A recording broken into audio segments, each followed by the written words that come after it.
आज हम लोग यहाँ पर देखने वाले Hindi foundation third year all university वालों के लिए, जहाँ BSc BA BCom all university वाले इस वीडियो को देख सकते हैं। और ये आपका हिंदी लैंग्वेज एंड कल्चर यानी कि हिंदी भाषा और संस्कृति होने वाला है, जहाँ ये आपका पहला यूनिट है। और पहले यूनिट में आपका जो पहला चैप्टर आता है उनसे हम लोग टॉप इंपोर्टेंट क्वेश्चन देखेंगे जो आपके एग्जाम में जरूर पूछा जाएगा। चलिए हम एक एक करके पूरे एमसीक्यू को देखते हैं ताकि आपका भी प्रैक्टिस अच्छी तरीके से यहाँ पास हो जाए। तो पहला आपका आता है भगवानी प्रसाद मिश्र का जन्म कहाँ हुआ था? तो नर्मदापुरम में, यासा, इंदौर में, या फिर उज्जैन में, भोपाल में। अगर आपका आंसर पता होगा तो आप बता सकते हैं। तो यहाँ पास आपका सही आंसर होगा नर्मदापुरम। पहले होशंगाबाद था लेकिन यहाँ पास दोबारा नर्मदापुरम यहाँ पास कर दिया गया है। आपका जो नर्मदापुरम शहर है वो आप मध्य प्रदेश में है। तो आप लोग याद रखिएगा, कभी क्वेश्चन आपसे पूछ लेगा कि नर्मदापुरम किस राज्य में है तो आपको बताना पड़ेगा कि मध्य प्रदेश राज्य में नर्मदापुरम है। आपका जो पहला आ नंबर है वो आपका। इसके बाद हम लोग देखेंगे अपना दूसरा क्वेश्चन, भगवानी प्रसाद मिश्र ने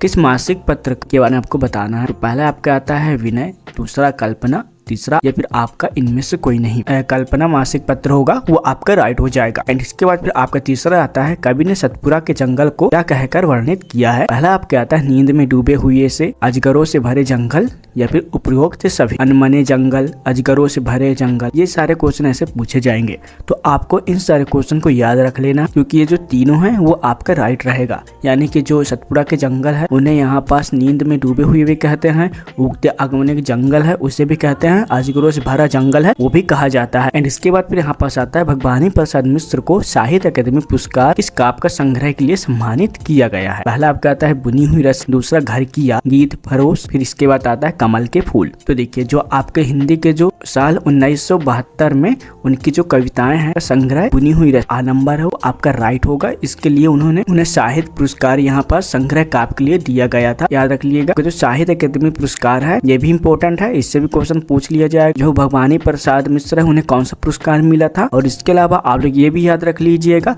कि भारत सरकार के द्वारा पद्मश्री अलंकार भी यहाँ पास मिला हुआ है। तो आप इन क्वेश्चन को भी ध्यान रखिएगा। और कभी सन भी पूछ लेता है कि किस सन में मिला, तो वो है आपका 1972 में। तो एक क्वेश्चन से हमने 1 2 3 4 क्वेश्चन ऐसे देख लिए हैं जो कि आपके एग्जाम में इम्पोर्टेंट है। तो हम ऐसे भी क्वेश्चन अटेम्प्ट करते जाएंगे। सतपुरा के जंगल में किस त्योहार को उल्लेख हुआ है? पहला आपका आता है दीपावली, दूसरा आपका आता है होली, तीसरा आपका आता है दशहरा, फिर यहाँ पास आता है रक्षाबंधन। तो देखिए जो आपका होली है सतपुरा के जंगल में इन त्योहारों को बनाया जाता है। आप लोग इन्हें याद रख लीजिएगा। एंड इसके बाद फिर आपका आता है मध्य प्रदेश शासन द्वारा भगवानी प्रसाद को कौन सा सम्मान दिया गया है? शिखर सम्मान, कविवर सम्मान, शरद जोशी सम्मान, या फिर इनमें से कोई नहीं। का मध्य प्रदेश शासन है वो 1983 में भगवानी प्रसाद को शिखर का सम्मान से यहाँ पर नवाजा था। और ये जो भगवानी प्रसाद है 1913 से 1985 तक गांधीवाद विचारधारा के कवि थे। आप ये भी याद रख लीजिएगा जो आपका गांधीवाद विचारधारा के जो कवि थे वो हमारे भगवानी प्रसाद मिश्र थे। तो आपको ये भी याद रखना पड़ेगा क्योंकि बहुत से क्वेश्चन काफी ज्यादा घुमा फिरा कर यहाँ पे पूछा जाएगा। आप लोग पहला नंबर टिक कर लीजिएगा, जो आपका शिखर सम्मान है ये आपका राइट क्वेश्चन हो जाएगा। सतपुरा के जंगल कविता का मुख्य विषय क्या है? प्रकृति चित्रण पर आधारित है, एक लंबी कविता जंगल पर आधारित है, इन दोनों ही, या फिर इनमें से कोई नहीं? इन दोनों ही होगा कि जो आपका सतपुरा का जंगल हो वो काफी ज्यादा घने भी होते हैं। यानी आपका जो प्राकृतिक चित्रण हो गया और जंगल पे जो आधारित है ये दोनों आपका राइट हो जाएगा। एंड इसके बाद फिर आपका आता है भगवानी प्रसाद मिश्र द्वारा रचित स्मरण कौन कौन से हैं? जिन्होंने मुझे रचा, सन्नाटा, रक्त कमल, या फिर दर्पण। इनमें से आपका आता है सन्नाटा जो कि एक स्मरण है। इसके अलावा भगवानी प्रसाद मिश्र कई रचनाएं हैं जैसे कि आपका स्कूल और कॉलेज में भी पढ़ाया जाता है, जैसे गीत फरोश हो गया, सतपुरा के जंगल हो गए,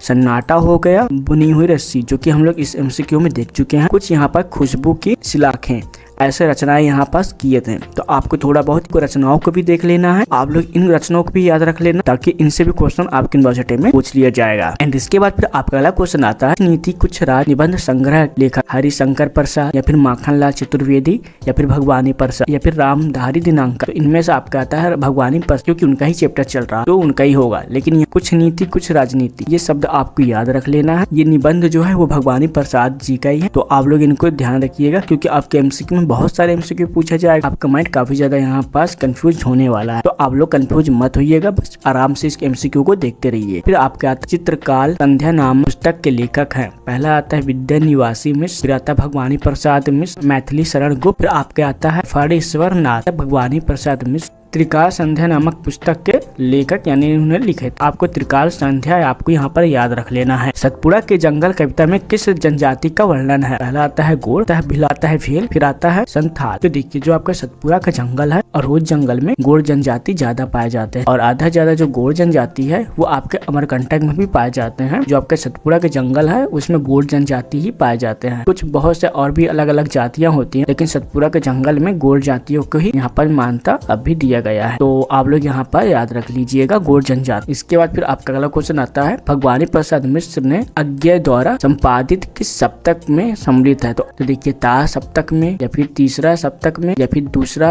सप्तक में, या फिर चौथा सप्तक में। तो इनमें से आपका आता है दूसरा सप्तक में जो आज्ञा के द्वारा जो सम्मानित किया गया है वो यहाँ पर सम्मिलित है। आप यहाँ पर दूसरा यहाँ पर टिक कर सकते हैं। इसके बाद फिर आपके आता है 13वां नंबर, सतपुड़ा के जंगल कविता में कितने मुर्गे और तीतर का उल्लेख किया गया है? पहला आपका आता है 2, फिर आता है 4, फिर 3 या फिर 5। तो यहाँ पर जो आपका 4 है यहाँ पास आपको बताना है, यानी आपका जो सा नंबर है वो आपका राइट हो जाएगा। आप मेरे साथ एमसीक्यू क्वेश्चन को आप लोग प्रैक्टिस करते जाइएगा। इस वीडियो को 2 या फिर 3 बार देख लेंगे तो आपका दिमाग में पूरा फीड हो जाएगा। एक पूरे टॉप इंपोर्टेंट क्वेश्चन है जो कि आपके एग्जाम में जरूर पूछ लिया जाएगा। इसके बाद फिर पूछा गया है सतपुड़ा के जंगल कहाँ है? पहला आपका आता है मध्य प्रदेश में, दूसरा हिमाचल प्रदेश में, फिर आता है असम, फिर आपका आता है राजस्थान। तो देखिए यहाँ पर भी क्वेश्चन पूछ लिया गया सतपुड़ा का जंगल कहाँ स्थित है? सतपुड़ा का जंगल मध्य प्रदेश में। यहाँ पास आपको जिस तरह हम बोलते हैं उस तरह तू, और इसके बाद भी हमसे बड़ा तू दिख, इनके जो पंक्ति है वो किस कवि के द्वारा यहाँ पर लिखा गया था? रामधारी दिनांक है विद्या निवासी मिश्र, फणीश्वर नाथ भगवानी प्रसाद मिश्र। यहाँ पर आपका जो भगवानी प्रसाद मिश्र होगा वो तो आपको राइट होगा क्योंकि ये उनका ही चैप्टर चल रहा है। लेकिन आपको यहाँ पर थोड़ा सा इन क्वेश्चन को याद रखना है। इसमें केवल आपको पंक्ति याद रखना है, पंक्ति के साथ साथ इनके जो लेखक हैं या फिर कवि हैं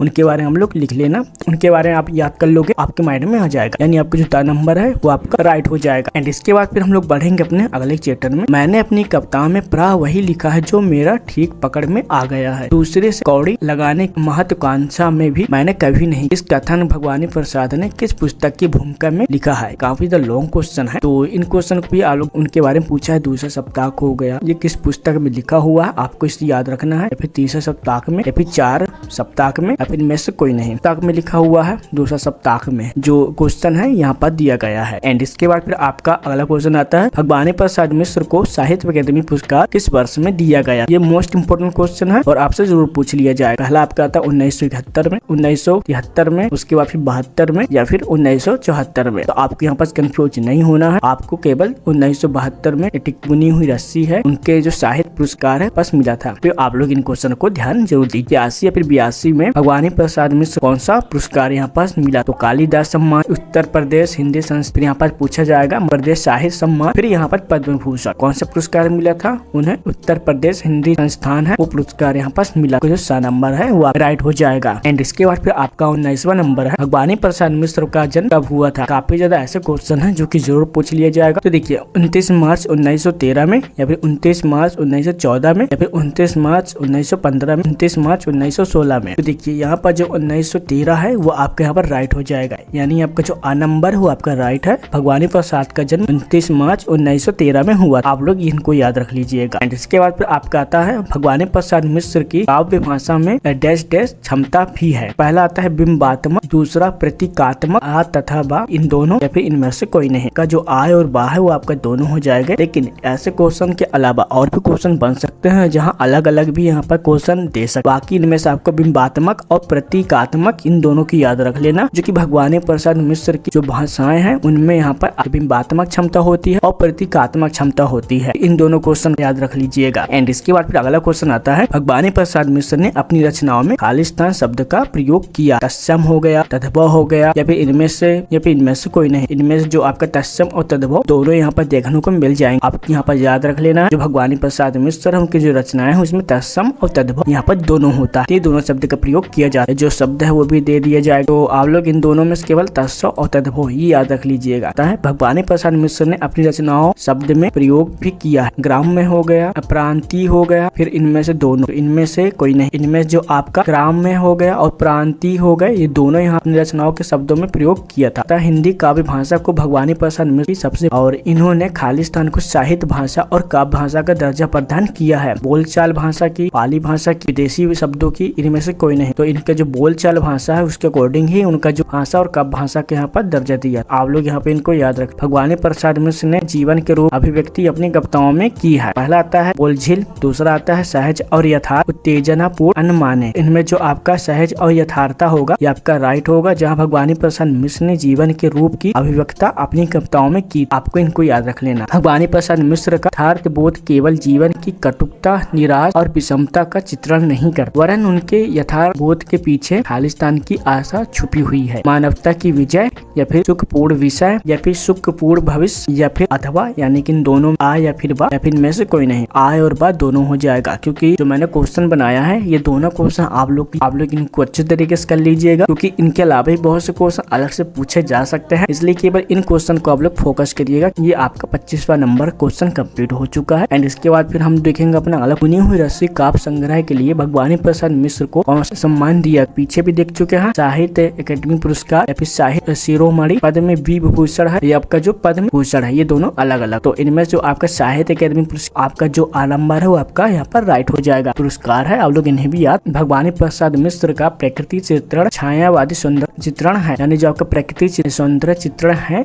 उनके बाद आपको बताना है कि कौन सा है, कि समान है या फिर इससे भिन्न है, अस्पष्ट है या फिर इनमें से कोई नहीं है, यानी जो आपको बताना है इससे भिन्न है, यानी कि ये दोनों अलग अलग। प्रकृति चित्रण भी अलग है और छायावादी सौंदर्य चित्रण भी वो आपका अलग है। तो आई होप कि हम लोग यहाँ पर टॉप इंपोर्टेंट क्वेश्चन जो कितने ही थे हम यहाँ पर देख चुके हैं। आशा करता हूँ कि आप लोग इस वीडियो में अच्छे तरीके से अपने एग्जाम की तैयारी कर पाओगे। एंड जब भी आप लोग क्वेश्चन पेपर तो हमें व्हाट्सएप में अपना क्वेश्चन पेपर जरूर सेंड करें, ताकि हम उसके आंसर की आपको प्रोवाइड करा सके। चलिए मिलते हैं इसके नेक्स्ट वीडियो में, जब तक के लिए जय हिंद। आप लोग क्वेश्चन को जरूर रेडी करिए और चैनल को सब्सक्राइब कर लीजिए।